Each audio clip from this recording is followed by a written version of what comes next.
تقریباً رخسانہ نگار کا ناول نہ جنوں رہا نہ پری رہی۔ تقریباً ہفتے بھر سے موسم گمسم سا تھا، نہ کھل کر دھوپ نکلی تھی اور نہ بادل ہی اپنا رنگ جما پا رہے تھے۔ اسی آنکھ مچولی کے نتیجے میں سردی کی شدت میں بے پناہ اضافہ ہو گیا تھا اور گہری دھند نے جیسے سارے آسمان کو اپنی سیاہ سرمئی چادر میں لپیٹ ہی لیا تھا، اور دھند کی اسی نرم گرم چادر میں لپٹے بادل بھی جیسے کوئی فیصلہ نہیں کر پا رہے تھے کہ اسی دھند کی آغوش میں پڑے دو سراہٹ کے مزے لوٹتے رہیں یا آگے بڑھ کر تنہا کوئی فیصلہ کرتے ہوئے ٹپا ٹپ برسنا شروع کر دیں۔ لیکن آج واقعی لگ رہا تھا جیسے بادلوں نے کچھ ٹھان لیا ہے۔ دھند کی گہری چادر میں سے بادلوں کے مرغولوں نے اپنے اکھنڈ قلعے تعمیر کر لیے تھے، اور دھند ان کی مضبوطی کے آگے لاچار ہوتی نظر آ رہی تھی۔ شام کب کی ڈھل کر رات میں سمٹ چکی تھی، اور سرما کی راتیں کس قدر طویل ہوتی ہیں، جو آنے کے بعد جیسے جانا بھی بھول جاتی ہیں۔ اور آج تو سال کی سب سے طویل رات تھی، 22 دسمبر کی رات۔ میں نے گرم شال کو اپنے کندھوں کے گرد لپٹا اور راکنگ چیئر سے اٹھ کر میں کھڑی ہوئی۔ کھڑکی سے باہر کا منظر بہت واضح نہیں تھا۔ لان اور برآمدے کی لائٹیں دھند کی وجہ سے خاصی بجھی بجھی سی لگ رہی تھیں۔ سبزہ تاریکی میں چھپ گیا تھا۔ ہوا بلند ہونے کی وجہ سے پھولوں کی بو باس بھی جیسے پتوں میں چھپ کر سو گئی تھی، اور گیٹ کی باؤنڈری وال کے ساتھ لگے سرد اور صنوبر کے درخت سر جھکائے جیسے فطرت کے فیصلے کے انتظار میں خاموش کھڑے تھے۔ ہر شے ٹھہر سی گئی تھی، عجیب سی خاموشی اور سکوت ہر طرف چھایا ہوا تھا۔ صرف آتش دان میں جلتی لکڑیوں سے کبھی کبھی کوئی چنگاری چیخ کر کمرے کے سکوت میں ذرا سا ارتعاش پیدا کرتی تھی۔ باہر کی فضا کتنی خاموش اور بے حس محسوس ہو رہی تھی۔ مجھے اپنے اندر اتنا ہی شور اٹھتا ہوا سنائی دے رہا تھا جیسے ساحل سے کئی فرلانگ دور سے آتے شخص کے کانوں میں لہروں کی آواز ہیجان کا احساس پیدا کرتی ہے۔ اسی طرح مجھے اپنے اندر یاد کے سمندر میں اٹھتے جوہر بھاٹے کا احساس ہو رہا تھا۔ میں نے گہرا سانس لیتے ہوئے کھڑکی کے پٹ بند کیے تو جیسے کمرے کی فضا گھٹ سی گئی۔ 10 بج چکے تھے۔ میں نے وال کا کلاک پر نظر ڈالی اور آہستہ سے کمرے کا دروازہ کھول کر باہر آ گئی۔ کوریڈور میں مین لائٹس بجھا کر 0 پاور کی لائٹس آن کر کے باہر آ گئی۔ باہر کا منظر ہنوز ویسا ہی تھا جیسا میں نے کھڑکی سے دیکھا تھا، چپ رہ کر شور مچاتا ہوا۔ البتہ ہوا چلنا شروع ہو گئی تھی، جس کی وجہ سے خنکی میں مزید اضافہ ہو گیا، لیکن مجھے سردی لگ کبھی رہی تھی۔ اندر یادوں کا الاؤ جل رہا تھا، اور اس میں سے بھڑ بھڑ کرتے شعلے ایسے دہک رہے تھے جیسے میرا وجود ہی جلا دیں گے۔ میں نے برآمدے کے سنگی ستون سے ٹیک لگاتے ہوئے تاریک آسمان کو دیکھا۔ بارش برسنے میں اب زیادہ دیر نہیں تھی۔ موسم کے تیور یہی بتا رہے تھے۔ کتنا تصاد ہے اندر اور باہر موسم میں۔ میں نے گہری سانس لی۔ اندر کی کھڑکیوں کے پٹ آپ کھلنے لگے۔ وہ بھی ایسی ہی ایک شدید سرد اور تاریک رات تھی، دسمبر کی ہی رات، بلکہ مجھے یاد ہے وہ 22 دسمبر کی ہی رات تھی۔ میں اس رات کو بھول سکتی ہوں بھلا؟ سال کی سب سے لمبی رات، اور اس سال تو وہ میری زندگی کی سب سے لمبی تاریک رات بن گئی تھی۔ اور شاید دسمبر کا مہینہ تو ہوتا ہی یادوں کا مہینہ ہے۔ ایک پھیکی سی مسکراہٹ میرے لبوں پر آ گئی۔ میں نے کین کی کرسی گھسیٹتی اور خود کو اس پر گرا لیا۔ نوکر سارے سرونٹ کوارٹرز میں کب کے جا چکے تھے، حتیٰ کہ میں نے چوکیدار کو بھی 9 بجے ہی اس کے کوارٹر میں بھیج دیا تھا، کیونکہ اس کی بیوی کی طبیعت ٹھیک نہیں تھی۔ اچھا ہی ہوا اس وقت میری تنہائی میں مخل ہونے والا کوئی نہیں ہے۔ میرے سوا۔ میں نے تھک کر کرسی کی پشت سے سر ٹکا لیا۔ عین اسی وقت گیٹ سے باہر گاڑی کی ہیڈ لائٹس پڑیں اور ہارن بجا۔ چوکی دار تو ہے نہیں، یاد آنے پر میں نے جلدی سے اٹھی اور گیٹ کی طرف بڑھی۔ میرے گیٹ کھولتے کھولتے 2 بار ہارن اور بج چکا تھا، اور پھر جیسے ہی اسامہ کی نظر مجھ پر پڑی وہ حیران رہ گیا۔ گاڑی پورچ کی طرف بڑھی تو میں گیٹ بند کرنے لگی۔ باہر سڑک بھی سائیں سائیں کر رہی تھی۔ مما، آپ کیوں گیٹ کھولنے کے لیے آئیں؟ اور نذیر کہاں مر گیا ہے؟ اسامہ تیزی سے گاڑی کا دروازہ بند کر کے میری طرف آیا۔ اس کی بیوی بیمار تھی، میں نے اسے اس کے کوارٹر میں بھیج دیا ہے۔ میں نے اطمینان سے گیٹ کو لاک لگاتے ہوئے کہا۔ اوفو، اتنی سردی میں آپ اٹھ کر گیٹ کھولنے کے لیے آئیں؟ ان نوکروں کے تو نخرے ہی ختم نہیں ہوتے، اور آپ کی نرمی نے انہیں اور سر پر چڑھا دیا ہے۔ حد کرتی ہیں، آپ بھی سارے زمانے کا خیال ہے، بس اپنا خیال نہیں۔ وہ مجھے کندھوں سے تھام کر خفگی سے بولا، بیٹا کچھ نہیں ہوا، ایک ذرا گیٹ ہی تو کھولنا تھا۔ اور مجھے تو یوں بھی اندر کمرے میں گھبراہٹ ہو رہی تھی، اسی لیے باہر آ گئی۔ ہم دونوں چلتے ہوئے برآمدے تک پہنچے۔ وجیہ گاڑی سے نکل کر ہماری ہی طرف دیکھ رہی تھی۔ ممی جان، آپ ابھی تک جاگ رہی ہیں اور اتنی سردی میں گیٹ کھولنے بھی آ گئیں؟ نذیر کہاں گیا ہے؟ وہ بھی شوہر ہی کے لہجے میں پریشانی سے بولی۔ ارے بھائی، تم لوگ بھی حد کرتے ہو، ایک ذرا گیٹ ہی تو کھولا ہے میں نے، ہو جاتا ہے کبھی کبھی ایسا بھی۔ تم لوگوں نے کچھ زیادہ دیر نہیں لگا دی آنے میں نے ان کا دھیان بٹانا چاہا۔ جی وہ ممی جان، پاپا آ گئے ہیں۔ وجیہ خوشی سے تتمتا گئی، چہرے لیے میرے پاس آ کھڑی ہوئی۔ ڈارک پرپل ویلوٹ کے قیمتی سوٹ میں پورچ کی لائٹ میں اس کا چہرہ دمک رہا تھا۔ اچھا واقعی؟ کب آئے وہ؟ مجھے بھی خوشگواری سی حیرت ہوئی۔ آج ہی، آج شام کو ہم پہنچے تو انہیں گھر میں دیکھ کر حیران رہ گئے۔ واٹ اے پلیزنٹ سرپرائز، ہے نا اسامہ؟ اس نے بچوں کی طرح خوش ہوتے ہوئے اسامہ کی تائید چاہی۔ یہ تو بہت اچھا ہوا، میں خود یہی چاہ رہی تھی کہ وہ اب آ جائیں۔ میں نے پیار سے وجیہ کے چہرے کو تتمتایا۔ اور ٹھیک نہیں تمہاری؟ جی اب تو بہتر ہیں، میں نے کہا۔ مما، آپ پاپا کے آتے ہی ایک دم سے فرسٹ کلاس ہو گئی ہیں۔ وہ واقعی بہت خوش تھیں۔ اچھا اب کیا ساری رپورٹ یہیں کھڑے کھڑے پیش کرنی ہے؟ اب اندر چلیں، اسامہ کچھ چڑ کر بولا۔ ہاں چلو اندر، یہاں کافی سردی ہے۔ میں نے برآمدے کی سیڑھیوں کی طرف قدم بڑھائے تو وہ دونوں بھی میرے پیچھے چل پڑے۔ کھانا کھاؤ گے تم لوگ؟ میں نے مڑ کر دونوں سے پوچھا۔ نہیں مما، کھانا تو ہم کھا کے آئے ہیں۔ آپ نے کھا لیا یا پاپا کا انتظار کر رہی ہیں؟ اسامہ نے میرے برابر رک کر پوچھا۔ کھا لیا تھا میں نے، دوائی لینی تھی نا اس لیے۔ میں نے اسے ٹالنے کے لیے سب سے مطمئن کرنے والا جھوٹ بولا۔ چلیں اچھی بات ہے، اب آپ کمرے میں جا کر آرام کریں۔ اور یہ پاپا نہیں آئے ابھی؟ اس نے کچھ سخت سے لہجے میں پوچھا۔ نہیں ابھی نہیں آئے، تم لوگ اندر چلو، میں ذرا ٹھہر کر آتی ہوں۔ موسم بہت اچھا ہو رہا ہے یہاں مجھے اچھا لگ رہا ہے، میں نے پلر سے ٹیک لگاتے ہوئے کہا تھا۔ توبہ کریں، اتنی شدید سردی ہے اور آپ یہ موسم اچھا لگ رہا ہے؟ چلیں آپ اندر، اتنی سخت سردی ہے، ٹھنڈ لگ جائے گی۔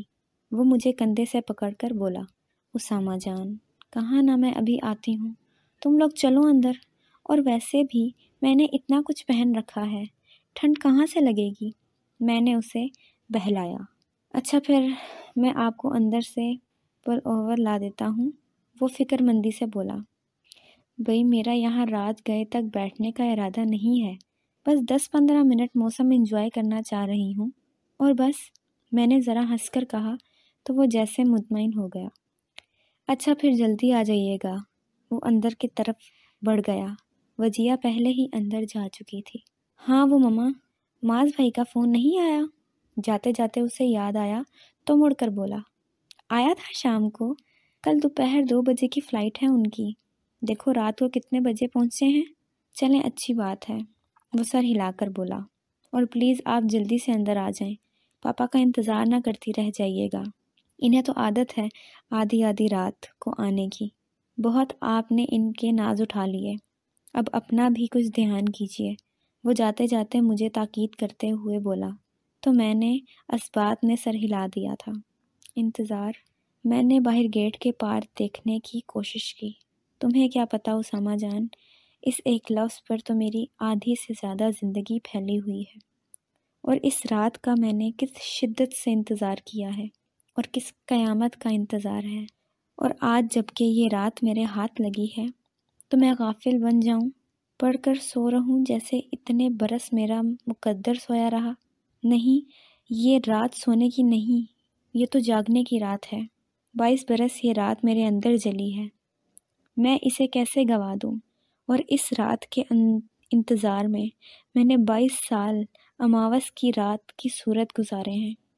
ہاں، مجھے انتظار ہے اسفندیار کا، اپنے شوہر کا، اور ویسے یہ کوئی نئی بات نہیں کہ ایک بیوی اپنے شوہر کے انتظار میں رات گئے تک جاگتی رہے، یا میں اسفندیار کے انتظار میں رات گئے تک جاگ رہی ہوں۔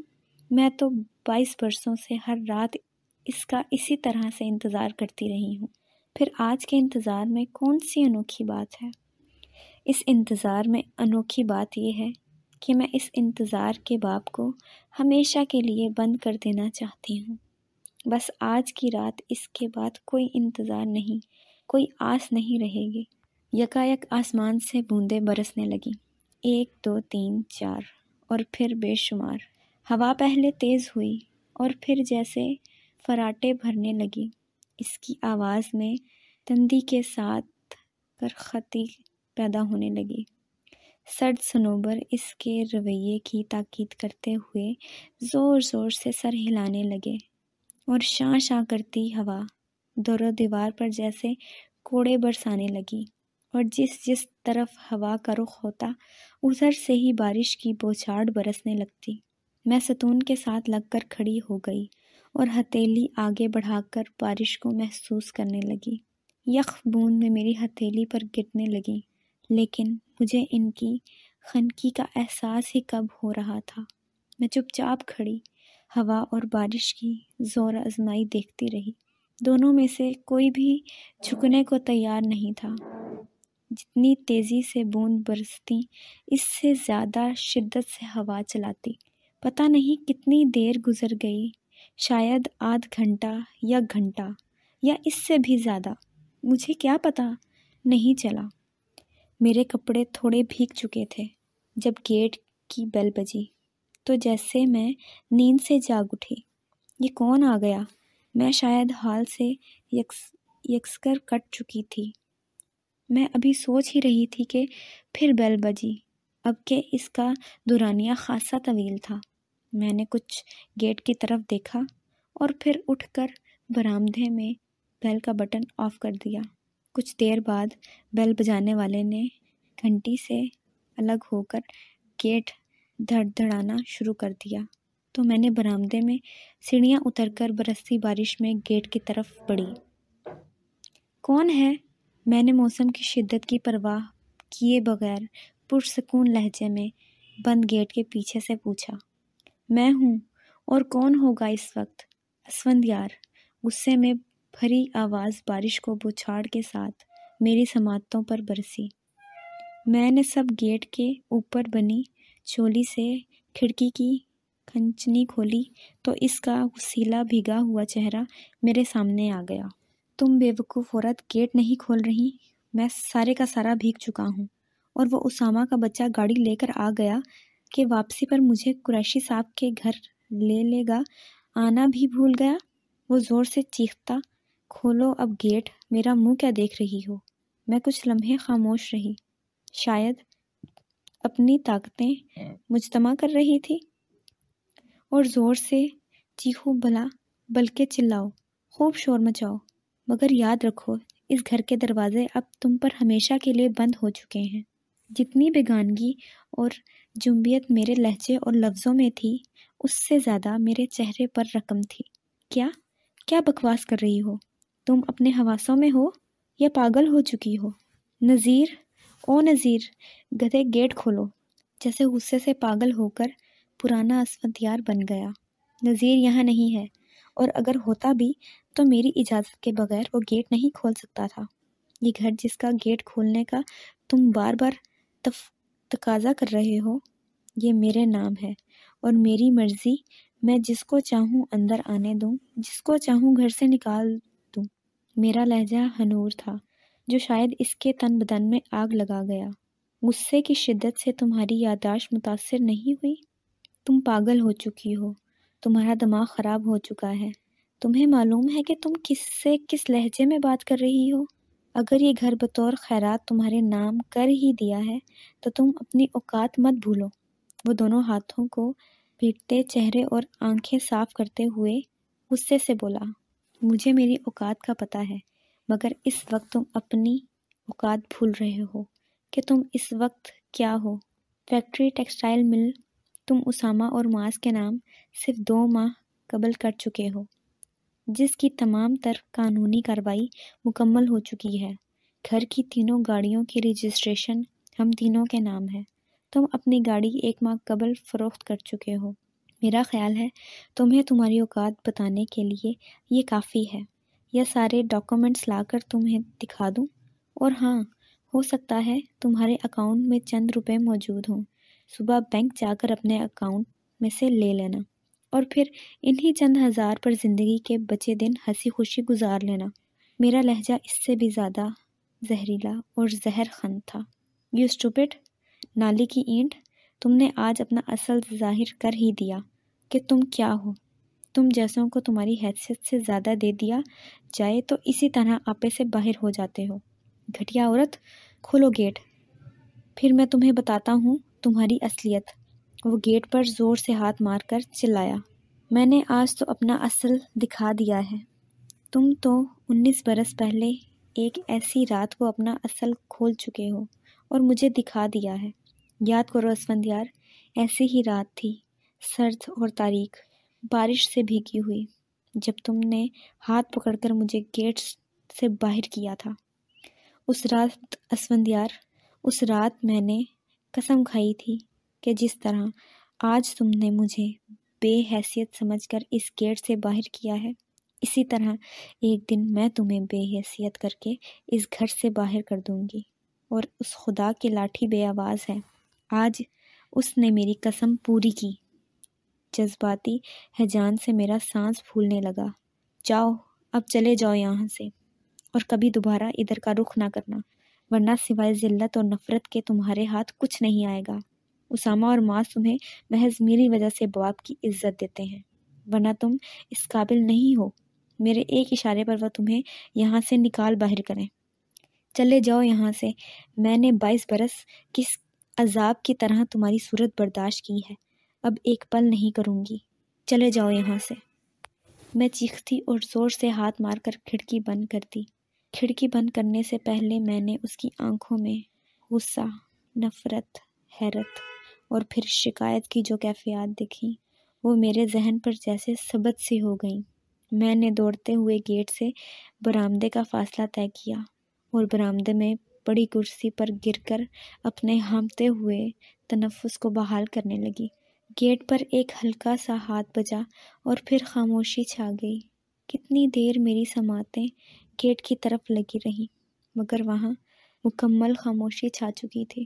بالکل ایسے ہی تھکن زدہ خاموشی میرے وجود پر چھا گئی تھی، سرد اور خاموش۔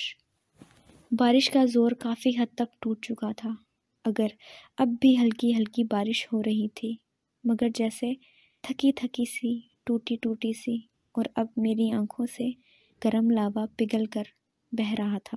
جب خدا نے بارش کو تخلیق کیا تھا تو آسمان اور زمین کے مقدر میں جتنا پانی لکھا ہوا تھا، اسے دیکھ کر شاید انسان نے باران رحمت کی زمین پر اس درجہ عنایت پر احتجاج کیا تھا تو آدھی بارشیں خدا نے عورت کے اندر اتار دی تھیں۔ اب وہی بارشیں میری آنکھوں سے برس رہی تھیں۔ حالانکہ یہ موقع رونے کا تو نہیں تھا، یہ تو میری جیت کے نایاب لمحات تھے، جن کے انتظار میں نے اپنی آدھی زندگی بارشوں کی نظر کی تھی۔ آج تو جیت کی گھڑیاں تھیں، پر 22 سال پہلے وہ ایسی ایک رات تھی، اس وقت معاذ 7 سال کا اور اسامہ 5 برس کا تھا۔ دسمبر کا مہینہ اور 2-3 دن سے برستا آسمان ہو تو پھر سردی کا کیا عالم ہوگا، یہ آپ سوچ ہی سکتے ہیں۔ اس روز وہ دونوں جلدی سو گئے تھے، لیکن میری آنکھوں میں دور دور تک نیند کا نشان نہیں تھا، اور نیند کا تو اس روز سوال ہی پیدا نہیں ہوتا تھا۔ نامعلوم کتنے عرصے کے بعد میری نیند ٹوٹی تھی، لیکن نہیں، اس رات کا ابتدائیہ تقریباً 1-1.5 ہفتہ پہلے شروع ہوا تھا۔ اسامہ اور معاذ کے ٹیوٹر انہیں پڑھانے آئے ہوئے تھے۔ انہیں اپنے کمرے میں تھی، بابا فیکٹری میں تھے، اسفندیار 3 روز کراچی گئے ہوئے تھے، اور اماں جی اپنے کمرے میں تھیں۔ میں اپنے بیڈ روم میں مووی لگا کر دیکھ رہی تھی۔ مووی دیکھتے دیکھتے اچانک مجھے بوریت سی ہونے لگی، تو میں اسے آف کر کے کمرے سے باہر آ گئی اور یوں ہی ادھر ادھر پھرنے لگی۔ اماں جی کے کمرے میں جھانکا تو وہ سو رہی تھیں۔ میں خاموشی سے دروازہ بند کرتے باہر آ گئی۔ لاؤنج میں ٹیبل پر پڑے اس روز کے اخبارات اٹھا کر میں صوفے پر بیٹھ گئی اور سرسری نظر سے اخبار پڑھنے لگی۔ وہی عام سی خبریں تھیں، سیاسی اور تقریبی قسم کی۔ میں نے دوسرا صفحہ نکالا، اس پر شوبز سے متعلق خبریں تھیں، بلکہ اہم خبردار کارا لیلا کی خفیہ شادی کی تھی۔ اس کی خوبصورت سی بڑی تصویر کے ساتھ اخبار پر لگائی ہوئی تھی۔ اس نے اسلام آباد میں کسی صنعت کار سے خفیہ نکاح کر لیا تھا اور شوبز کو ہمیشہ کے لیے خبردار کہہ دیا تھا۔ خبر دلچسپ تھی، میں توجہ سے پڑھنے لگی۔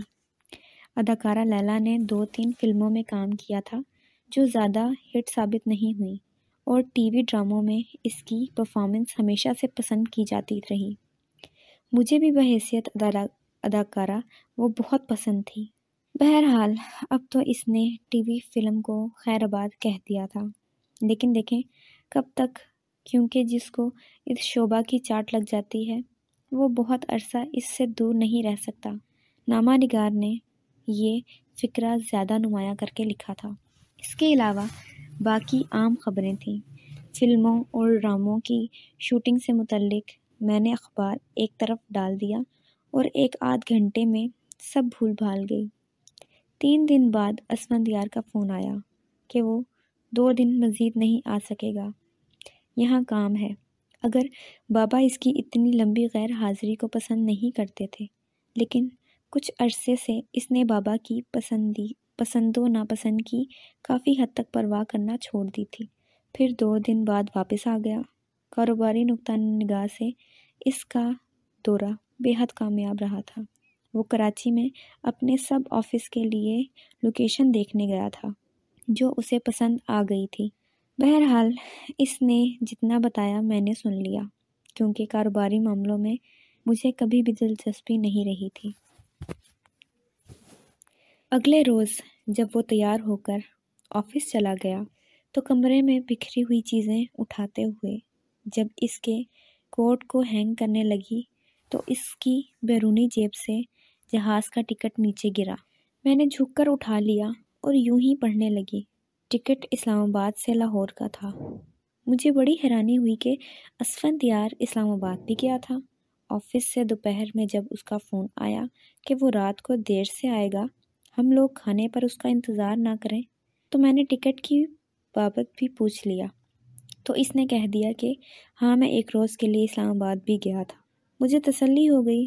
شام کو خرم آ گیا۔ خلاف معمول وہ بہت چپ چاپ سا تھا۔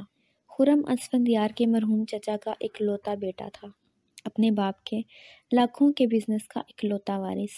اس کی ماں بچپن میں ہی فوت ہو چکی تھی اور چچا جان چند سال پہلے اللہ کو پیارے ہو گئے تھے۔ اب وہ 2 کنال کے وسیع و عریض گھر میں اکیلا رہتا تھا۔ شام کو اپنے آفس سے اکثر ادھر آ جایا کرتا تھا۔ مجھ سے اس کی بڑی اچھی انڈرسٹینڈنگ تھی۔ دونوں بچے بھی اس سے بہت مانوس تھے۔ وہ اکثر انہیں شام کو سیر کے لیے لے جاتا تھا اور کبھی کبھار میں بھی ان کے ساتھ چلی جاتی۔ اسفندیار کو تو اپنی کاروباری مصروفیات سے اتنا وقت نہ ملتا تھا کہ وہ بچوں کو گھمانے پھرانے لے جاتا۔ اسی لیے بچے بھی خرم انکل کے آنے کا انتظار کرتے رہتے تھے اور اس کے آتے ہی پیچھے پڑ جاتے تھے کہ انہیں باہر لے جایا جائے، اور بچوں ہی کے اصرار پر ہم کبھی کبھار ڈنر پر بھی باہر چلے جاتے تھے۔ ایک آدھ بار ایسا ہوا کہ ہم ڈنر کر کے آئے تو اسفندیار گھر آ چکا تھا، اور شاید اسے اس طرح میرا خرم کے ساتھ جانا کچھ پسند نہیں آیا تھا۔ اس کے ماتھے پر شکنیں پڑی ہوئی تھیں اور آنکھوں میں ہلکا ہلکا غصہ تیر رہا تھا، لیکن تھوڑی دیر بعد وہ ٹھیک ہو گیا، اس لیے میں نے بھی زیادہ فکر نہ کی، اور فکر کی کوئی ایسی بات نہ تھی کیونکہ خرم مجھے چھوٹے بھائیوں کی طرح عزیز تھا، اور نیہا میں اس میں دلچسپی کا مجھے پوری طرح سے علم تھا۔ یہ علیحدہ بات تھی کہ نیہا اسے جان بوجھ کر نظر انداز کرتی تھی۔ خرم کو دیکھ کر اس کے چہرے کے تاثرات ہمیشہ بگڑ جاتے تھے۔ وہ خرم کے مقابلے میں بے حد سنجیدہ لڑکی تھی، پڑھنے پڑھانے کی بے حد شوقین، جبکہ خرم نے ریپیٹ کر BA کیا تھا۔ اسے کتابوں سے لفظوں سے چڑ تھی، وہ کتابوں کے گوسوں دور بھاگتا تھا۔ اس کے برعکس اسے فلموں سے بے حد دلچسپی تھی، اس کے پاس فلموں کی ڈھیروں ڈھیر کلیکشن تھی۔ لیکن ان سب کے باوجود خرم اسے بے حد پسند کرتا تھا۔ نیہا اسے دیکھتے ہی اپنے کمرے میں گھس جاتی، اسے خرم کے اونچے اونچے کہکے زہر لگا کرتے تھے۔ وہ تصوراتی دنیا میں رہنے والی لڑکی تھی جسے خوشبو، کتابیں، غزلیں، پھول اور ہلکی موسیقی پسند تھی۔ اس کے نزدیک خوشی کے اظہار کا بہترین طریقہ ایک خاموش مسکراہٹ تھی، جبکہ خرم جب خوش ہوتا تو بہت زور سے ہنستا۔ اماں جی کو بھی خرم نیہا کے لیے پسند تھا اور مجھے بھی، لیکن بابا اور اسفندیار اسے کچھ خاص پسند نہ کرتے تھے۔ اصل میں خرم کے والد سے جائیداد کے بٹوارے پر ان کا بہت پہلے بہت شدید قسم کا جھگڑا ہوا، جس کے نتیجے میں ایک عرصے تک دونوں بھائیوں میں بول چال بند رہی تھی۔ پھر وقت گزرنے کے ساتھ ساتھ تعلقات تو بحال ہو گئے، مگر ان میں وہ پہلی سی مٹھاس نہ رہی۔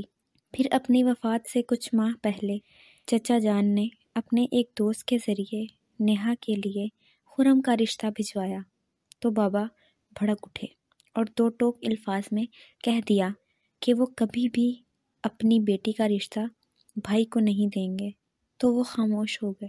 پھر ان کی اچانک وفات ہو گئی تو جیسے پاپا کو ایک ملال نے گھیر لیا کہ کاش وہ اپنی جھوٹی انا کی تسکین کے لیے بھائی کو یوں جواب نہ دیتے، لیکن اب کیا ہو سکتا تھا، جبکہ اسفندیار کو اتنا بھی خیال نہ آیا کہ وہ خرم کو بہرحال ناپسند نہیں کرتا تھا۔ بہن کی طرح ان سب کے باوجود میرے اور خرم کے درمیان بہت اچھی دوستی تھی۔ باپ کی موت کے بعد وہ تنہائی سے گھبرا کر تقریباً روزانہ ہی ہماری طرف آ جاتا تھا۔ اماں جی تو ویسے ہی کم گو تھیں، زیادہ وقت اپنے کمرے میں گزارتی تھیں۔ نیہا اسے دیکھتے ہی اٹھ کر چل دیتی تھی، مگر وہ ذرا برابر نہ مناتا۔ ہم دونوں خوب باتیں کرتے تھے، چائے بنا کر پیتے اور بچوں کے ساتھ چھوٹی چھوٹی باتیں وقت گزارنے کا پتہ ہی نہیں چلتا تھا، اور جس روز وہ نہ آتا وہ شام خاصی لمبی ہو جاتی۔ ہاں تو میں بات کر رہی تھی اس شام کی جب خرم چپ چاپ آیا تھا۔ کافی دیر وہ ایسے ہی گمسم بیٹھا رہا۔ بچے پہلے تو اسے ہاتھ پکڑ کر اٹھا رہے تھے کہ وہ چل کر ان کے ساتھ کھیلے، لیکن جب اس نے کوئی دلچسپی ظاہر نہ کی تو وہ دونوں باہر لان میں کھیلنے چلے گئے۔ خرم، کیا بات ہے؟ تمہاری طبیعت ٹھیک ہے؟ میں نے ہمدردی سے پاس پڑی کرسی پر بیٹھتے ہوئے پوچھا۔ ہاں ٹھیک ہوں میں، اس نے پھیکی سی مسکراہٹ سے کہا۔ یہ کیا بات ہوئی؟ جب ٹھیک ہو تو ٹھیک سے بات کرو، کیا کوئی پریشانی ہے؟ نہیں، ایسی تو کوئی بات نہیں۔ 2 بار اس کے نہیں، پر مجھے یقین نہیں آیا۔ مجھ سے بھی نہ کہو گے کیا بات ہے؟ میں نے ذرا آگے ہو کر مان سے کہا۔ ٹھیک ہوں بھابھی میں۔ اس نے گہرا سانس لے کر مجھے دیکھا اور پھر گود میں پڑے اپنے ہاتھوں کو دیکھنے لگا۔ خرم، کیوں بور کر رہے ہو؟ بولو نا، کیا بات ہے؟ میں نے اکتا کر کہا۔ اسفندیار بھائی آفس سے کب آتے ہیں؟ اس نے کچھ دیر بعد بے تقاصا سوال کیا۔ کبھی رات کو، کبھی آدھی رات کو، اور کبھی جناب آدھی رات کے بعد۔ اصل میں یہ کلوزنگ منتھ ہے نا، تو فیکٹری اور مل میں آفس ورک خاصا ہوتا ہے۔ اب تو کتنے دنوں سے انہوں نے رات کا کھانا بھی گھر پر نہیں کھایا۔ بچے بھی انتظار کرتے کرتے سو جاتے ہیں۔ میں نے اس کا ذہن بٹانے کو تفصیلاً جواب دیا۔ آپ نے شام کو یا رات کو ان کے آفس کبھی فون کیا کہ وہ گھر کیوں نہیں آ رہے؟ اکثر کرتی ہوں، بلکہ وہ خود شام کو فون کر دیتے ہیں کہ لیٹ آئیں گے، اور کبھی ان کا پی اے فون کر کے مجھے پیغام دے دیتا ہے۔ مگر تم یہ سب کیوں پوچھ رہے ہو؟ میں نے اس کی گمسم صورت کو دیکھ کر پوچھا۔ آپ کو پتہ ہے وہ پچھلے دنوں کراچی نہیں بلکہ اسلام آباد گئے ہوئے تھے؟ اس نے غور سے مجھے دیکھتے ہوئے کہا۔ ہاں مجھے پتہ ہے، کراچی سے وہ اسلام آباد بھی گئے تھے، ادھر ہی سے لاہور آئے تھے، میں نے لاپرواہی سے کہا۔ مگر آپ کو شاید یہ پتہ نہیں کہ وہ کراچی گئے ہی نہیں بلکہ اسلام آباد ہی میں 12 روز لگا کر آئے تھے۔ اس بات نے مجھے چونکا دیا۔ کیا مطلب؟ وہ تو کراچی آ گئے تھے، انہوں نے خود بتایا تھا، میں نے پر یقین لہجے میں کہا۔ وہ پھیکی سی ہنسی ہنسا، اور آپ نے ان کے کہنے پہ یقین کر لیا؟ ہاں تو اس میں بے یقینی والی کون سی بات ہے؟ میں نے کچھ ناگواری سے کہا۔ عورت بھی اس دنیا کی عجیب مخلوق ہے، پہلے آنکھیں بند کر کے شوہر کے ہر حرف پر آمنا صدقن کہتی ہے، اور جب پانی سر سے گزر جاتا ہے تو پھر واویلا کرتی ہے کہ اس کے ساتھ دھوکہ کیا گیا ہے، حالانکہ دھوکہ وہ خود کو دیتی ہے۔ رات کے سپنوں اور دن کی حقیقتوں میں بڑا فرق ہوتا ہے خولا بھابی۔ وہ عجیب سی منطق جھاڑ رہا تھا۔ اس کی باتوں سے مجھے یوں ہی ڈر سا لگ رہا تھا۔ خرم، کیا کہہ رہے ہو تم؟ پلیز مجھے کچھ سمجھ میں نہیں آ رہا، کھل کر بات کرو، میں نے دبے ہوئے لہجے میں کہا۔ میرا دوست ہے شعیب، 15 دن پہلے اس کی شادی ہوئی تھی، اور دونوں ہنی مون کے سلسلے میں اسلام آباد مری وغیرہ گئے ہوئے تھے۔ اسفندیار بھائی اور وہ ایک ہی ہوٹل میں ٹھہرے تھے۔ اسفندیار بھائی کو اس کا پتہ نہیں، مگر وہ میرے حوالے سے انہیں جانتا ہے۔ انہوں نے ایک ہفتہ اسلام آباد کے اسی ہوٹل میں اور دوسرا ہفتہ ایبٹ آباد کے ریسٹ ہاؤس میں گزارا ہے۔ وہ فہم انداز میں کہہ رہا تھا، اس کا لہجہ میرا دل دھڑکا رہا تھا۔ مجھے گھبراہٹ ہونے لگی۔ تو اس میں اتنا پریشان ہونے والی کون سی بات ہے؟ میں نے کچھ دیر خود پر قابو پاتے ہوئے بڑی مشکل سے کہا۔ اسلام آباد اور ایبٹ آباد میں وہ اکیلے نہیں تھے۔ اس نے جیسے میری حالت کو نظروں میں تولتے ہوئے مدھم لہجے میں کہا۔ اکیلے نہیں تھے تو کوئی دوست ہوگا ان کے ساتھ؟ میں نے سر جھٹکتے ہوئے کہا۔ نہیں۔ وہ چپ ہو گیا۔ میں نے سوالیہ نظروں سے اسے دیکھا۔ ان کی نئی بیوی لیلا اسفندیار ان کے ساتھ تھی۔ اس نے جیسے دھماکہ کیا۔ میں نے اسے ذرا غور سے دیکھا کہ کہیں وہ مذاق تو نہیں کر رہا، مگر وہ مکمل طور پر سنجیدہ تھا۔ کیا بکواس کر رہے ہو؟ میں غصے سے کھڑی ہو گئی۔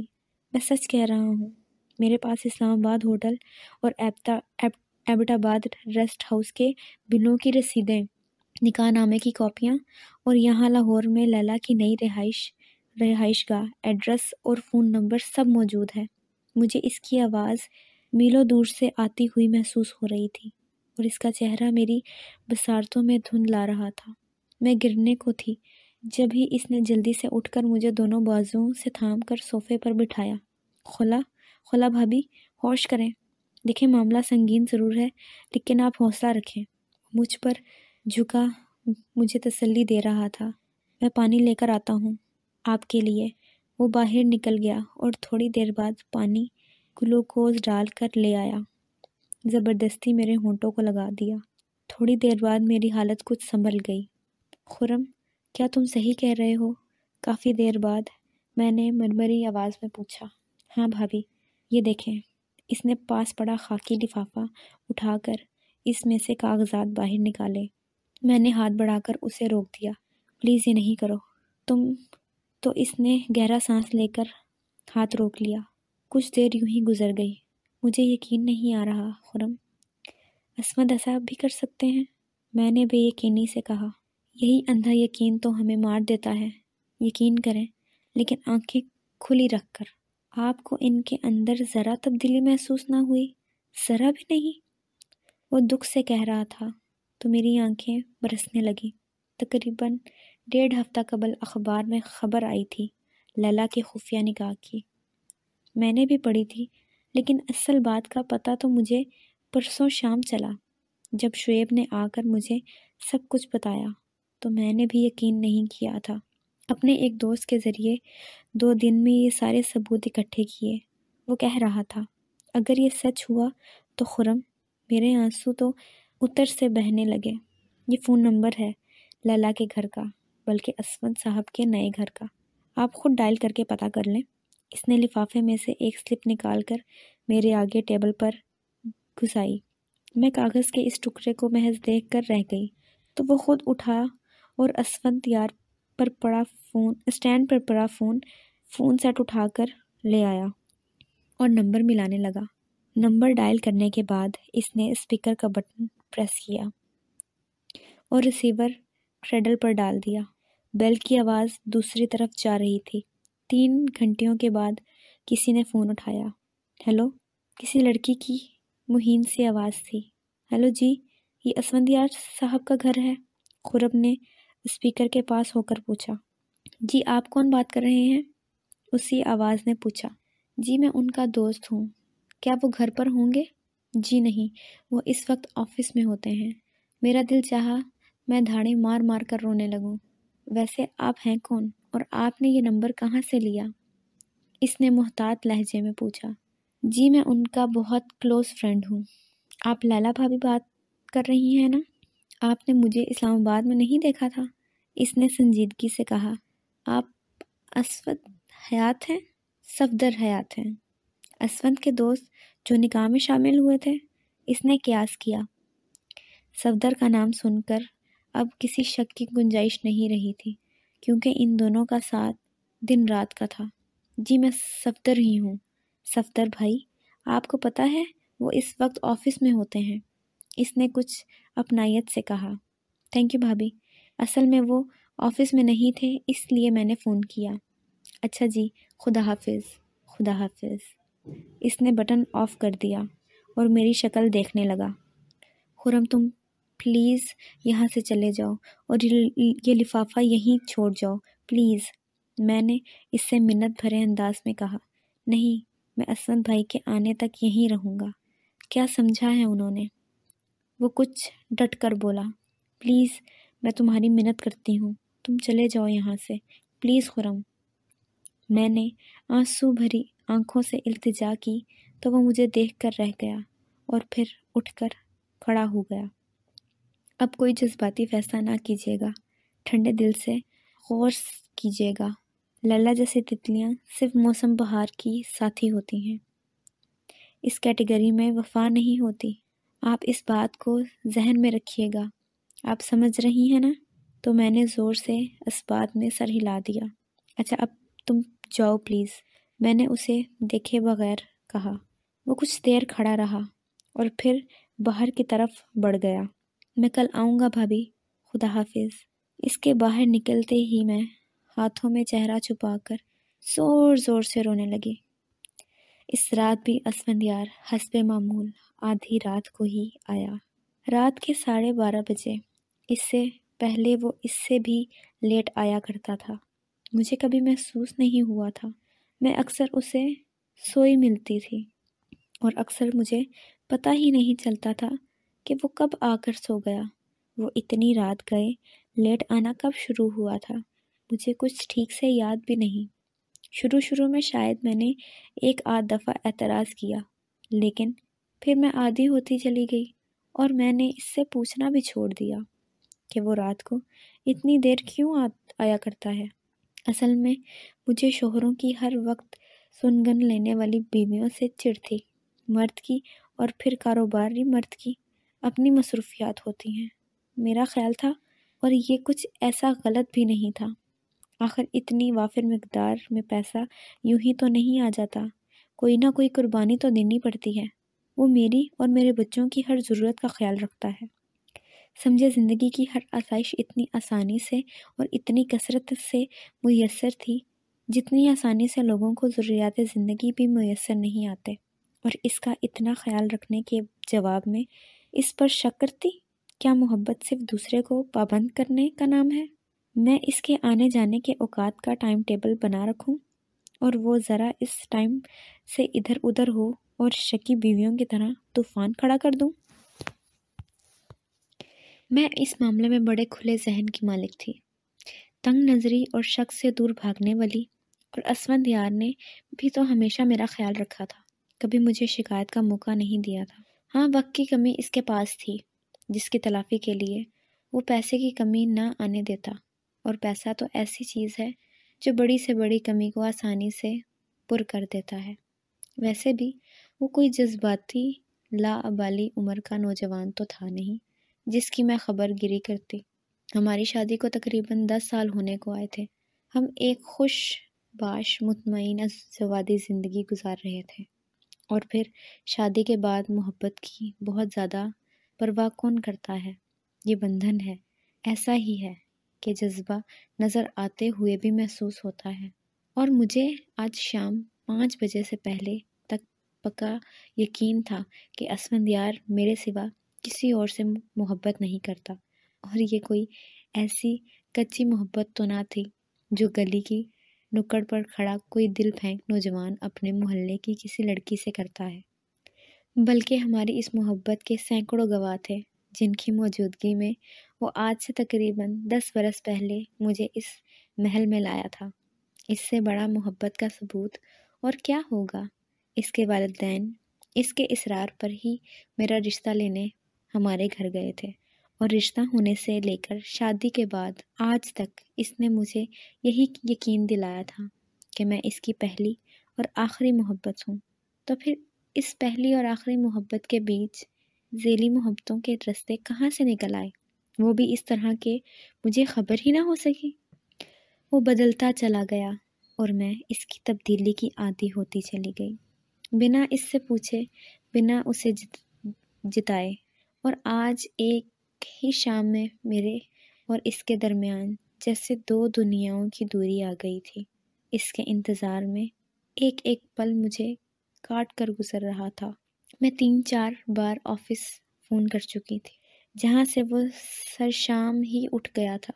اپنے بیڈ روم میں بند اور رو رو کر میرا برا حال ہو گیا تھا۔ خرم کے جانے کے بعد وہ لفافہ اٹھا کر اپنے کمرے میں لے آئی تھی، اور جب لفافے سے نکال کر میں نے نکاح نامے کی کاپی اور دوسرے کاغذات دیکھے تو مجھے لگ رہا تھا کہ کوئی میرے دل کی رگیں کاٹ رہا ہے، لیکن اس کے باوجود زندہ سلامت تھی اور اس دشمن جان کا انتظار کر رہی تھی۔ چل چل کر میری ٹانگیں شل ہو چکی تھیں، اور رو رو کر آنکھیں بوجھل بچے میری حالت دیکھ کر رات کو جلدی کھانا کھا کر خود ہی سو گئے تھے، اور میں نے نوکر کے ہاتھ کھانے کی ٹیبل پر جواب بھیجا تھا کہ مجھے بھوک نہیں ہے۔ بات تو سچ ہے، اگر میں نے اس سے پوچھا اور وہ مان گیا کہ ہاں ٹھیک ہے، تو پھر ٹہلتے ٹہلتے ریک کے پاس رک کر اپنی شادی کی فریم شدہ تصویر کو دیکھتے ہوئے میں نے سوچا، تو پھر میں یہ گھر چھوڑ دوں گی؟ کیا اس نے مجھے اس قدر اعزاز سمجھ رکھا ہے کہ ایک طوائف کو میرے مد مقابل لے آیا ہے، اور وہ بھی میری اجازت کے بغیر؟ تمہاری اجازت؟ کوئی میرے اندر ہنستا تھا۔ تم سے وہ اجازت مانگتا تو کیا تم اجازت دے دیتی؟ یا میرے خدایا، یہ کیا ہو گیا؟ میں کیا کروں؟ میں سر تھام کر بیڈ کے کنارے پر بیٹھ گئی۔ میں نے زندگی ایک سراب کے تعاقب میں گزار دی، اور آج بھی مجھے پتہ نہ چلتا میں یوں ہی اس پر آنکھیں بند کیے اعتبار کیے جاتی۔ وہ اتنی رات تک گھر سے باہر رہتا، مجھے رتی برابر فرق نہ ہوتا۔ میں بے فکری سے سوئی رہتی، مووی دیکھتی، گانے لگا دیتی، بچوں کے ساتھ ویڈیو گیمز کھیلتی، انہیں کہانیاں سناتی، شہزادی اور شہزادے کی، لازوال محبت کی، اور معصوم انہی کہانیوں کو سچ سمجھتے ہوئے نیند کی وادیوں میں کھو جاتے۔ اور کل رات تک تو میں بھی ان کہانیوں پر اس طرح ایمان رکھتی تھی کہ لازوال محبت آج بھی زندہ ہے، مگر آج میں پھر اٹھ کر ٹہلنے لگی۔ میں ابھی اس سے کچھ نہیں پوچھوں گی، کیا پتہ یہ جھوٹ ہو، اس کے کسی دشمن کی سازش ہو اور خرم کو دھوکا ہوا ہو۔ اگر ایسا ہوا تو اسفندیار تو غصے میں آگ بگولا ہو جائے گا اس الزام پر۔ نہیں، مجھے ابھی اس سے کچھ نہیں پوچھنا چاہیے۔ مجھے تھوڑی سی اور نظر آنے لگی، میں خود ہی سر ہلانے لگی۔ ابھی بھی کسی فیصلے پر بھی پہنچ نہ پائی تھی کہ پھر خیال آ گیا کہ وہ اس وقت کہاں ہوگا۔ میری شریانوں میں جیسے آگ دوڑنے لگی۔ میں نے یکدم کمرے کا دروازہ کھول دیا۔ عین اس وقت اسفندیار اندر داخل ہوا۔ میرے چہرے پر نظر پڑتے ہی ایک لمحے کو تو وہ ٹھٹک سا گیا، پھر نظر انداز کرتے ہوئے کمرے میں داخل ہو گیا۔ بچے سو گئے کیا؟ وہ دونوں بیڈ پر اس کے سامنے سوئے ہوئے تھے، پھر بھی اس نے یہ فضول سا سوال کیا۔ میں ابھی تک دروازے کی دہلیز پر کھڑی اسے دیکھ رہی تھی۔ تم کیوں نہیں سوئی ابھی تک، اور دروازے میں کیوں کھڑی ہو؟ وہ کوٹ اتارتے ہوئے میری طرف دیکھ کر بولا۔ بہت سو لیا میں نے اسفندیار، میں نے چبا کر کہا۔ اب سونے کا نہیں، جاگنے کا وقت ہے۔ اگرچہ مجھے جاگنے میں دیر ہو گئی، لیکن میں اب مزید سو بھی نہیں سکتی۔ اوور کوٹ ہینگ کرتے اس کے ہاتھ رک گئے اور اس نے پلٹ کر مجھے حیرت سے دیکھا، اور دروازے میں اس لیے کھڑی ہو کہ تھوڑی دیر بعد میری تقدیر کیا فیصلہ کرتی ہے، مجھے یہاں سے باہر جانا ہے یا اندر آنا ہے۔ میں نے دروازے کے ہینڈل پر ہاتھ رکھے کھڑی رہی۔ کیا بہکی باتیں کر رہی ہو؟ طبیعت تو ٹھیک ہے تمہاری؟ اس نے سر جھٹکتے ہوئے کہا اور ہینگر روپ سے لٹکا دیا۔ میں بہکی باتیں نہیں کر رہی، تم البتہ بہک گئے ہو اور مجھے خبر ہی نہ ہو سکی۔ فضول سے آنسو پھر میری آنکھوں سے بہنے کی تیاری کر رہے تھے۔ مجھے کمزور کرنے کے لیے اس نے چونک کر مجھے دیکھا۔ خولا، کیا بات ہے، تم کیسی باتیں کر رہی ہو؟ اس نے بیلٹ اتار کر سائڈ ٹیبل پر رکھی اور میرے قریب آ کر ذرا ہمدردی سے بولا۔ مجھ سے ہمدردی مت کرو، میں تمہاری کسی بھی بات پر اب یقین نہیں کروں گی۔ ان کانوں نے ایک عرصے تک تمہاری جھوٹی محبت کے جھوٹے بول سنے، اب آج سچ سننا چاہتے ہیں، یہ بالکل سچ۔ میں نے اس کی آنکھوں میں آنکھیں ڈال کر کہا، کیا فضول باتیں کر رہی ہو تم؟ کیسا سچ؟ اور میں تم سے جھوٹ کیوں بولوں گا؟ بھلا چھوڑو ان باتوں کو اور دروازہ بند کرو، کمرہ ٹھنڈا ہو گیا ہے، بچے سوئے ہوئے ہیں۔ اس نے ہاتھ بڑھا کر دروازہ بند کرنا چاہا، میں نے ہینڈل مضبوطی سے پکڑ لیا۔ کمرہ ٹھنڈا ہو گیا ہے، لیکن میرے اندر آگ جل رہی ہے۔ اس کو کون ٹھنڈا کرے گا؟ جو آگ تم نے لگائی ہے اسے کون بجھائے گا؟ بولو کیوں؟ کیا تم نے میرے ساتھ ایسا کیا؟ کب کمی رکھی تھی میں نے اپنی محبتوں میں؟ کہاں پر تمہیں میرے خلوص میں کمی نظر آئی تھی؟ بتاؤ مجھے۔ میں چیخ پڑی، کیوں؟ کیا تم نے میرے ساتھ ایسا فریب؟ کیا بکواس کر رہی ہو آدھی رات کو؟ وہ جواباً دھاڑا، میں نے کیا دھوکہ دیا ہے تمہیں؟ سارا دن تو بیل کی طرح جان کھپاؤ، پیسے سے پیسہ جوڑو، کس کے لیے؟ یہ ان تمہاری عیاشیوں کے لیے، تمہارے آرام و سکون کے لیے، اور اس کا یہ تم صلہ دے رہی ہو؟ ناشکری عورت! مرد کو جب اور کچھ نہیں سوچتا تو وہ احسان جتانے پر اتر آتا ہے، رزاق کا منصب خود سنبھال بیٹھتا ہے۔ ہاں، تمہاری انہی دی گئی عیاشیوں نے تو آج تک مجھے میٹھی نیند سلائے رکھا۔ تمہاری انہی سہولتوں نے قطرہ قطرہ بے خبری کا زہر میرے اندر اتار دیا۔ میرے شعور مر گیا، بے حسی زندہ رہ گئی، اور بے حسی کی چادر اوڑھ کر انہی سہولتوں میں کھو گئی اور تمہیں گم کر بیٹھی۔ بتاؤ تو، گھاٹے کا سودا کیا میں نے، ان آسائشوں کے بدلے تمہیں گوا دیا۔ مجھ سے بڑا گھاٹا کس نے کیا ہوگا؟ بتاؤ مجھے، کیوں کیا تم نے میرے ساتھ ایسا؟ آنسو تو کسی سیلاب کی طرح بہہ رہے تھے، آواز بھی میری بہت بلند تھی۔ مت چیخو، جو میرا مغز پھر گیا تو پھر کوئی لحاظ نہیں کروں گا۔ بہت سر چڑھا لیا ہے میں نے تمہیں، اب انسانوں کی طرح دروازہ بند کر کے کہیں اور دفع ہو جاؤ۔ میں اس وقت تمہاری یہ فضول کی راگنی نہیں سن سکتا، سونا چاہتا ہوں میں۔ اس نے پہلی بار اتنے گھٹیا لہجے میں بات کی تھی مجھ سے۔ ان 10 سالوں میں مجھے کانٹوں کا بستر دے کر تم آرام سے سونا چاہتے ہو؟ نہیں اسفندیار، میں کوئی 16ویں صدی کی گونگی بہری ستی ساوتری نہیں کہ مجھے پیروں تلے روند کر چلا جائے اور میں صبر کے گھونٹ پیتی رہوں۔ میں چپ نہیں رہوں گی، حساب دو مجھے میری وفاؤں کا۔ میں اس کے غصے کے آگے ڈٹ کر بولی، حساب کون سے وفاؤں کا؟ جو مجھ سے کرتی ہو اور پینگے کسی اور کے ساتھ بڑھائی ہوئی ہیں؟ وہ طنز سے بولا، کون؟ کس کے متعلق کہہ رہے ہو؟ میں نے آج تک تمہارے سوا کسی کے بارے میں نہیں سوچا۔ مجھ پر الزام لگانے سے پہلے خود آئینہ دیکھ لو تم بہتر سے۔ میں تڑپ اٹھی، اور جو آدھی آدھی رات کو خرم کے ساتھ ڈنر کرتی پھرتی ہو، پکنک مناتے جاتی ہو بچوں کے بہانے، سیر سپاٹے کرتی ہو، وہ کیا ہے؟ وہ اس سطح تک گر کر آئے گا یہ مجھے اندازہ نہیں تھا۔ اسفندیار، یہ گھٹیا الزام لگانے سے پہلے اتنا تو بھی جان لیتے، اور اس گھر کا ایک ایک فرد جانتا ہے کہ وہ یہاں کس لیے آتا ہے اور کس کے لیے آتا ہے۔ تمہارے اس الزام کو میں غلط بھی ثابت کر سکتی ہوں، لیکن اس وقت مجھے تم یہ بتاؤ کہ یہ کیا ہے؟ تم کو کیسے غلط ثابت کروں؟ میں نے آگے بڑھ کر میز پر پڑا خاکی لفافہ اٹھایا اور اٹھا کے اس کے منہ پر دے مارا۔ اس نے شدید غصے اور حیرت سے مجھے دیکھا اور نیچے جھک کر زمین پر گرا لفافہ اٹھا لیا۔ لفافے سے سارے کاغذات نکل کر اس نے اطمینان سے دیکھا اور دوبارہ لفافے میں ڈال دیے۔ اچھا تو پھر اس کا سکون دید نہیں تھا۔ اس نے پرسکون انداز میں لفافہ دوبارہ میز پر رکھا اور بڑی ڈھٹائی سے مجھے دیکھتے ہوئے کہا، تم کیا یہ سچ ہے؟ ہمارے صدمے کے میرے منہ سے لفظ نہیں نکل رہے تھے۔ امید کی آخری روشنی بھی بجھ گئی تھی۔ ہاں سچ ہے۔ تو پھر؟ وہ کرسی پر بیٹھ گیا، ششدر کھڑی رہ گئی، میرے آنسو بھی رک گئے۔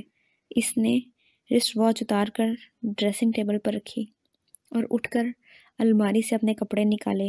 تو پھر یہ کہ یا تو میں تمہاری زندگی میں رہوں گی یا وہ طوائف، میں نے ذرا سنبھل کر ٹھوس لہجے میں کہا۔ تو کپڑے نکالتے اس کے ہاتھ رک گئے۔ اس نے پلٹ کر مجھے دیکھا اور پھر الماری کا پٹ بند کرتے ہوئے میری طرف بڑھا۔ اگر تم یہی چاہتی ہو تو یہی صحیح، ورنہ میں ایسا نہیں چاہتا تھا۔ وہ میرے قریب آ کر سرد لہجے میں بولا، میں تو مجھے اپنا خون ہڈیوں میں جمتا ہوا محسوس ہونے لگا۔ ابھی 3 بولیوں یا رجسٹری بھجوا دوں؟ اس کا لہجہ حد درجے صفاقانہ تھا، اور اس کے بعد کھڑے رہنا میرے لیے مرنے کے برابر تھا۔ میں آگے بڑھی اور سوئے ہوئے اسامہ کو اٹھا کر کندھے سے لگا لیا اور دوسرے ہاتھ سے ماسک کو اٹھانے لگی۔ ان کو کیوں اٹھا رہی ہو؟ یہ کہیں نہیں جائیں گے۔ البتہ تم جانا چاہو تو ابھی چلی جاؤ، ورنہ یہاں رات گزار سکتی ہو۔ اس نے آگے بڑھ کر اسامہ کو میری گود سے کھینچا۔ سویا ہوا بچہ کسمسانے لگا۔ یہ دونوں میرے ساتھ جائیں گے، ماں ہوں میں ان کو میرے ساتھ جانے سے کوئی نہیں روک سکتا۔ میں نے اس کے ہاتھ سے چھٹکا دیے، معاذ بیٹا اٹھو، چلو یہاں سے۔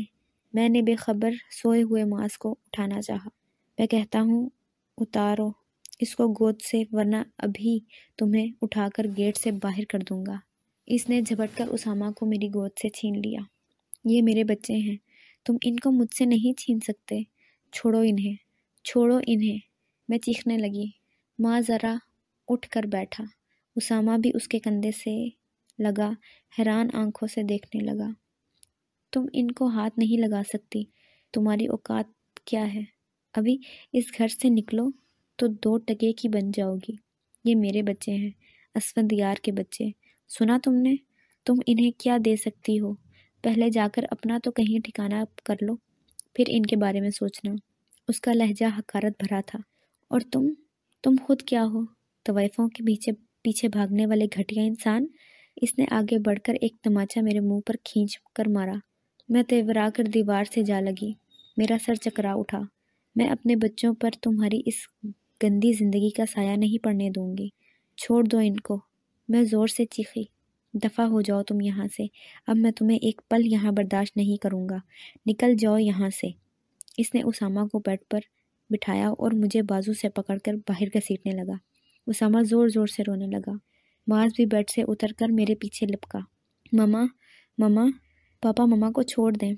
وہ چیختا ہوا ہمارے پیچھے آ رہا تھا اور وہ میرا بازو زور سے پکڑے مجھے باہر گھسیٹ لایا۔ شور سن کر اسی وقت اماں جی اور نیہا آ گئیں۔ کیا ہوا ہے اسفندیار؟ کیا کر رہے ہو؟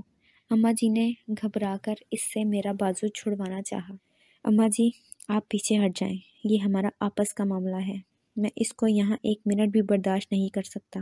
یہ گھٹیا عورت میرے آگے زبان چلاتی ہے، ابھی نکال باہر کروں گا تو اپنی اوقات میں آ جائے گی۔ اس نے مجھے زور سے دھکا دیا۔ میں برآمدے کی سیڑھیوں کے پاس جا کر گری۔ باہر بارش تو اتر سے ہو رہی تھی۔ اسفندیار کیا بک رہے ہو؟ تمہارا دماغ تو خراب نہیں ہو گیا؟ اماں جی غصے سے بولی۔ نیہا میری طرف بڑھی اور مجھے ہاتھ پکڑ کر اٹھانے لگی۔ میں اب اس کو یہاں نہیں رکھوں گا، اس کو طلاق دیتا ہوں میں۔ اماں جی نے چیخ کر اس کے تھپڑ اس کے منہ پر مارا۔ یہی تربیت دی ہے میں نے تمہیں، اتنی کمزور اور بودھی۔ اس وقت شیطان تمہارے سر پر سوار ہے، جاؤ اپنے کمرے میں۔ انہوں نے اسے اندر کی طرف دھکیلا۔ خولا تم آؤ میرے ساتھ، مجھے بتاؤ کیا معاملہ ہے۔ انہوں نے میرے قریب آ کر کہا۔ میں جو اپنی چیخیں دبائے کھڑی تھی، ان کے قریب آتے ہی چیخ چیخ کر رونے لگی۔ مکار عورت کیسے چیختی ہے۔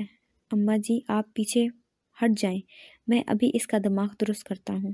اس وقت وہ کسی لوور مڈل کلاس کا تہذیب و شرافت سے عادی ایک جاہل ان پڑھ مرد لگ رہا تھا۔ اسفندیار چلے جاؤ یہاں سے، انہوں نے پلٹ کر اسے جھاڑا۔ مما کیوں رو رہی ہیں آپ؟ معاذ میرے ساتھ لپٹ کر رونے لگا۔ اسامہ بھی دروازے میں کھڑا تھا۔ اسفندیار نے لپٹ کر معاذ کو کھینچا اور اندر لے جانے لگا۔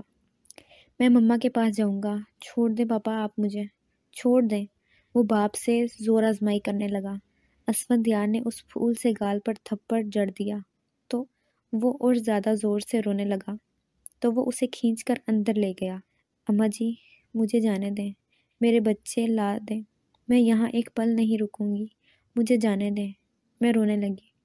خولا مجھے بتاؤ تو صحیح آخر ہوا کیا ہے؟ اماں جی میں نے میرے سر پر ہاتھ پھیرا۔ نیہا مجھے اپنے ساتھ لگائے کھڑی تھی۔